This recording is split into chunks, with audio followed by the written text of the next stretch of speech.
Et salut. Bon, on se fait un petit avancement. Un petit point sur l'avancement. Donc, cette pièce-là, celle-là, c'est celle que j'avais fixée, que j'avais posée hier, donc quand je t'ai fait la vidéo. Et suite à ça, j'ai mis en réservation les 3 pièces de bois ici, qui vont venir du coup contre le mur, après avec un anthrax à 37,7 d'écart, et celle-là qui a été positionnée. Et tu vois que maintenant, on va arriver avec une solive, puis l'entrée. Donc je vais te parler un peu de l'entrée, puisque j'avais dit que je passais les pièces de bois qui étaient un peu trop cintrées, c'est-à-dire celles que j'ai mises de côté ici. Donc celles-là, je vais les passer en entrée, et donc je vais te montrer un peu comment je procédais. Donc ici, alors je vais te poser comme ça. Le but c'est que je puisse te montrer. Ici tu vas voir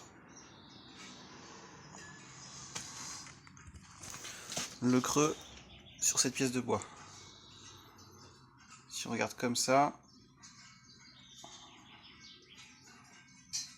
ici il y a du creux, ici il y a la bosse. Donc le but c'est de mettre le creux au-dessus, c'est pour ça qu'ici j'ai tracé mon entaille.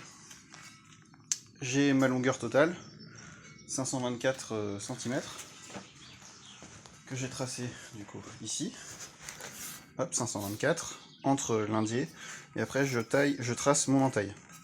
Ensuite je vais mettre un coup de cordex pour te montrer, parce que je crois qu'avec la caméra ça déforme un peu, mais sur celui-là j'ai facile 1 cm de 1 cm de bosse. Donc le but pour l'entrée c'est qu'il ne porte pas le plancher. Donc j'ai mon anthrax de solive qui est régulière à 37,75 cm en théorie. Et donc cet anthrax là est mis en place pour faire en sorte que je puisse insérer entre deux solives un entrée. Cette entrée là, comme je l'avais dit avant, il va servir à tenir l'écartement, éviter que les fermes de charpente poussent sur les murs, et donc l'entrée il est dans l'épaisseur du plancher. Donc ici je viens mettre mon cordeau au coin, qui vient vraiment dans le coin ici. Le but c'est de ne pas toucher en fait à cette partie là, et je vais venir tendre mon cordeau à l'autre coin là-bas.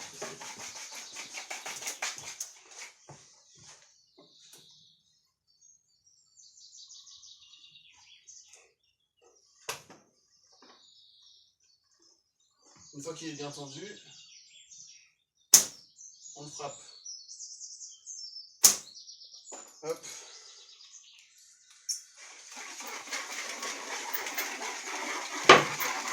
Il va falloir que je le recharge parce que j'ai plus beaucoup de poudre dedans. Et donc ici, on va voir, au milieu, tu vois, on a 9 mm, 1 cm sur la plus grosse partie. Donc cette partie-là, pour que ça ne gêne pas pour le passage des câbles et des fourrures, donc le dessous de l'entrée, je vais le déligner à la circulaire. Et le dessus, lui, sera creux, donc le plancher ne posera pas dessus. Donc je mettrai ni Faltex, ni vissage de plancher dessus. Là, je viens juste déligner le bas pour être sûr que ça gêne pas. Et comme l'entrée ne travaillera qu'en traction, il n'y a aucun problème au niveau de sa section. Il pourrait être plus petit, mais là, je reste sur la même section par principe. Donc, circuit.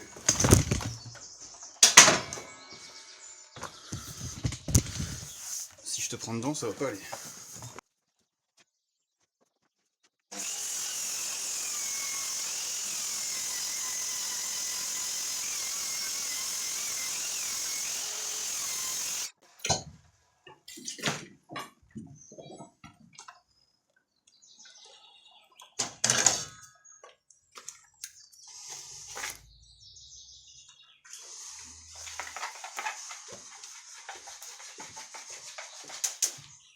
Et donc là, si on regarde le cordeau, on est bien au droit. Pour être au droit, tu regardes en décalant un tout petit peu ici. Si tu décales un petit peu et que ça décale sur toute la longueur, c'est que tu es droit. Donc le dessous de ma poutre est droite. Du coup, on va aller le mettre en place maintenant. Enfin, il me reste les entailles à faire et tout ça. Mais je te reprends une fois que c'est mis en place pour t'expliquer. Bon, tu m'excuseras, c'est tout de travers. Mais si tu voyais comment j'ai mis mon téléphone, tu te contenterais d'avoir les images.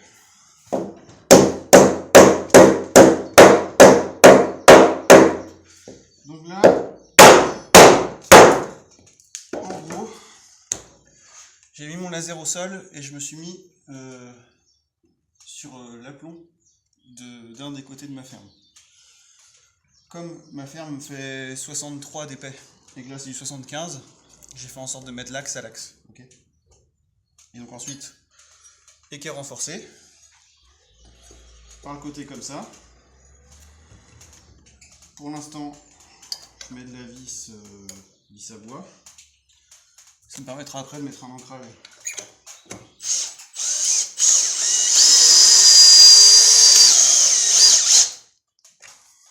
Parce que là, sinon ça traverse, ça touche la pierre.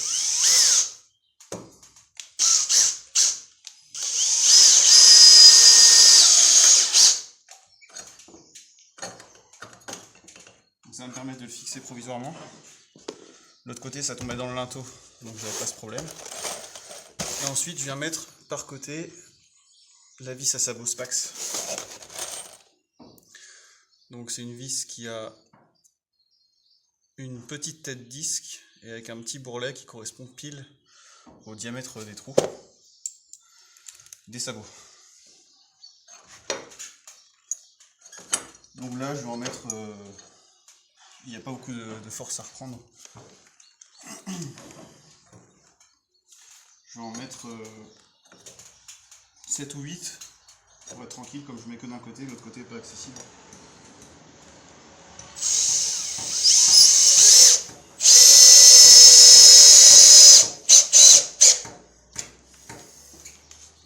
Faut juste que je fasse gaffe de pas trop serrer, sinon c'est un coup à péter la tête.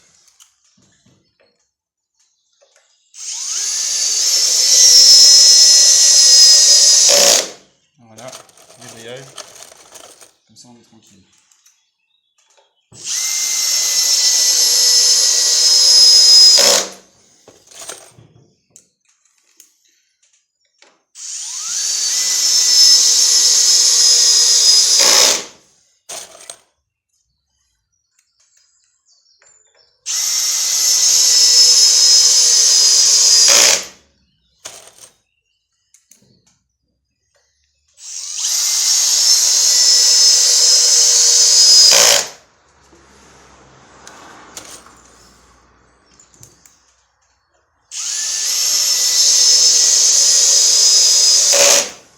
Voilà, 7 ça ira bien.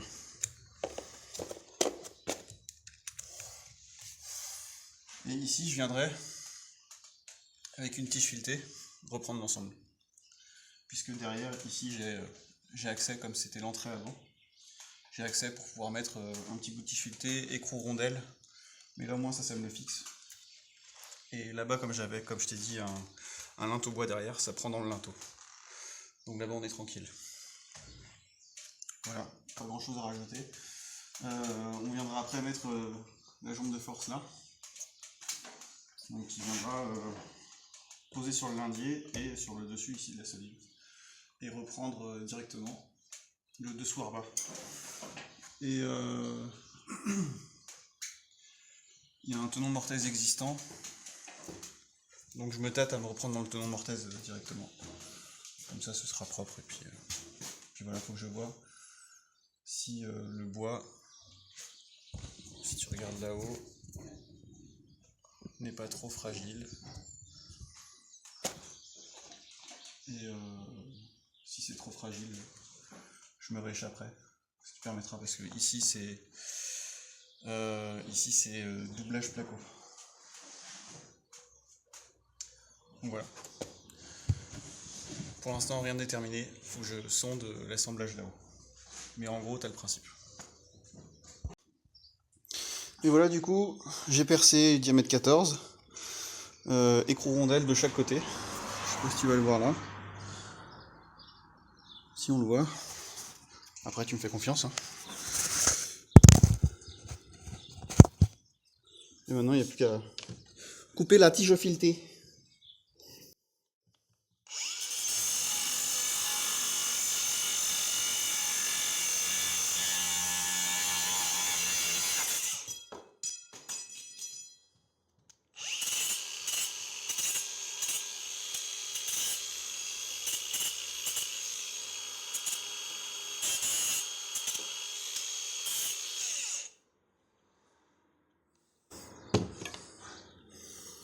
Voilà, comme ça coupe pas. Parce que des fois, si tu laisses les bavures, là, c'est un coup à se blesser en passant la main ou je sais pas quoi. Au moins, là, on sera tranquille. Donc ça, c'est fait pour le positionnement de l'entrée. Et puis, à la suite, on verra pour mettre la jambe de force.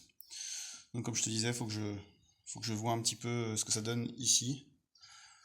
Maintenant que j'ai l'entrée, je vais pouvoir étayer un peu plus loin, un peu en retrait ici, pour mettre une quille sous l'arbat qui vient supporter sous la panne. Ce qui va me permettre de démonter la jambe de force ici et de voir comment je me positionne. Et voir aussi ce qu'on fait des blochets, puisque les blochets sont un peu particuliers. Je pense qu'on va les laisser dedans.